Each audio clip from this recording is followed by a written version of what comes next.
خواہشات اپنے دل سے نکال دے تو دنیا ہی میں سے اس کو مراتب مل جاتے ہیں۔ بیان کیا گیا کہ ایک عیسائی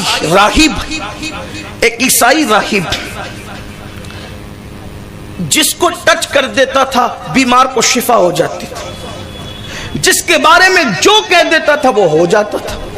اب ظاہر سی بات ہے، لوگوں کی عادت ہے جہاں لوگ تھوڑی سی چمک دمک دیکھتے ہیں وہاں ڈھیر ہو جاتے ہیں۔ بیمار کو شفا ملا، لوگ ادھر جانے لگے، اس نے جو کہہ دیا ہو گیا، لوگ ادھر جانے لگے۔ ایک عالم دین، مسلمانوں کے عالم دین کو فکر ہوگی کہ یہ اس کا شعبدہ اگر اسی طرح پروان چڑھتا رہا تو لوگ عیسائی ہو جائیں گے، اس کا مذہب قبول کر لیں گے۔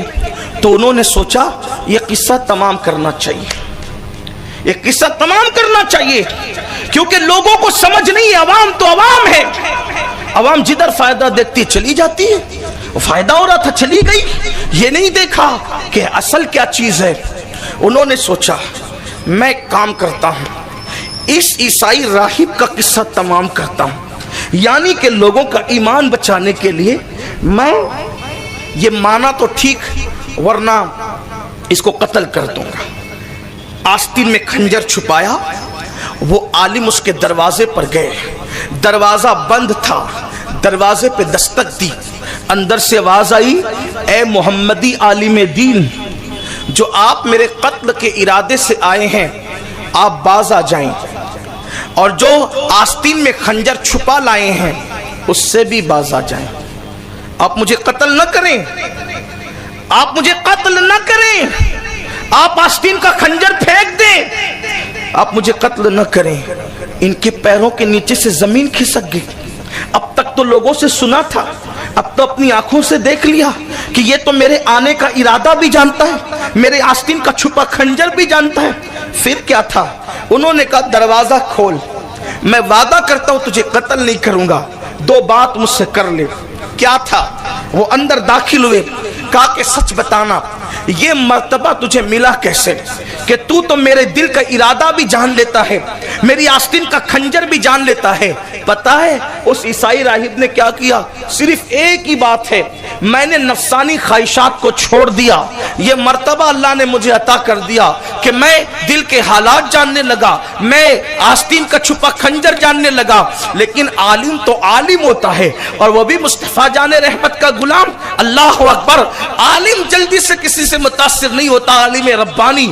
پھر انہوں نے جب دیکھا کہ اس نے کہا کہ میں نے نفسانی خواہشات کو چھوڑا تو اللہ نے مجھے یہ مرتبہ دے دیا، حالانکہ یہ دنیا کی حد تک تھا، آخرت میں تو اس کا کوئی مقام نہ ہونا تھا کیونکہ ایمان نہ تھا۔ اس عالم دین نے کہا یہ بتاؤ جب تم نے نفسانی خواہشات چھوڑی تو یہ مرتبہ ملا، آگے کا کیا پلان ہے؟ آگے نفسانی خواہشات پہ عمل کرنا ہے یا نفسانی خواہشات کو چھوڑ کر ہی چلنا ہے؟ تو کہا جب نفسانی خواہشات کو چھوڑنے سے یہ مرتبے مل گئے ہیں تو آگے کا پلان بھی یہی ہے کہ کبھی نفسانی خواہشات پر عمل نہیں کروں گا، نفس کو کچلتا ہی رہوں گا۔ تو کہا کہ اب میں تمہیں کہتا ہوں لا الہ الا اللہ محمد الرسول اللہ پڑھو اور مسلمان ہو جاؤ، بتاؤ تمہارا نفس کیا کہتا ہے؟ اس نے کہا اگر یہ دعوت آپ مجھے دیتے ہیں لا الہ الا اللہ محمد الرسول اللہ کی تو میرا نفس اس کو قبول نہیں کرتا، نفس مخالفت کرتا ہے کہ کہتا ہے قبول مت کرنا۔ کہا تم نے تو ابھی کہا کہ میں نفس کی مخالفت کروں گا، اب تمہارا نفس مسلمان بننے کی مخالفت کرتا ہے تو تمہارا فیصلہ کیا ہوگا؟ اس نے کہا نفس مخالفت کرتا ہے، میں نے سارے کام نفس کی مخالفت میں کیا ہے، یہ کام بھی نفس کی مخالفت میں کہوں گا اور لا الہ الا اللہ پڑھ کے وہ مسلمان ہو گئے۔ آپ مجھے بتائیں میرے پیارے آقا علیہ السلام کے پیارے دیوانوں، نفسانی خواہشات کو چھوڑنے پر جب کافروں کو دنیا کی حد تک یہ انعام مل سکتا ہے تو مومنوں کو کتنے مقام ملیں گے، مومنوں کو کتنے مرتبے ملیں گے۔ آج ہم کہتے ہیں ہماری دعائیں قبول نہیں ہوتی، نفسانی خواہشات چھوڑ کر تو دیکھو، پھر دیکھو میرا اللہ کیسے دعائیں قبول کرتا ہے۔ مولا کائنات سے کسی نے کہا میرے مولا آپ کی ہر دعا قبول ہوتی ہے، وجہ کیا ہے؟ کہا میں اس کی مانتا ہوں وہ میری مان لیتا ہے، بات اتنی ہے۔ اللہ اکبر! ہمارا حال یہ ہے نماز اذان کی آواز سن کر ہم گھروں میں بیٹھے ہوں، نفسانیت ہے، اللہ اکبر، اور پھر اللہ نفسانی خواہشات اس قدر دلوں میں گھر کر گئی کہ میں میرے سوا کوئی نظر ہی نہیں آتا۔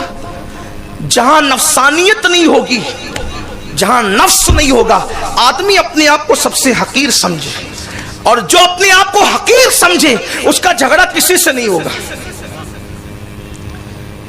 دنیا کے جھگڑوں کا خاتمہ نفس کے خاتمے پر، نفس کو کچلنے پر ہے۔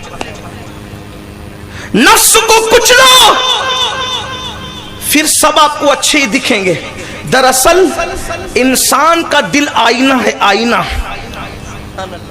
ہر بندہ اس کے دل کے آئینے میں اس کو نظر آتا ہے۔ اگر مجھے کوئی برا دکھ رہا ہے تو مجھے اس پہ انگلی اٹھانے کی بجائے اپنے دل پر کا احتساب کرنا چاہیے کہ یہ مجھے برا کیوں دکھتا ہے، یہ مجھے برا کیوں دکھتا ہے۔ ارے جب شاہ جہاں کی بنائی ہوئی عمارت خراب نہیں ہو سکتی تو قدرت کا بنایا ہوا انسان کیسے خراب ہو سکتا ہے؟ بات تو اتنی ہے کہ اپنے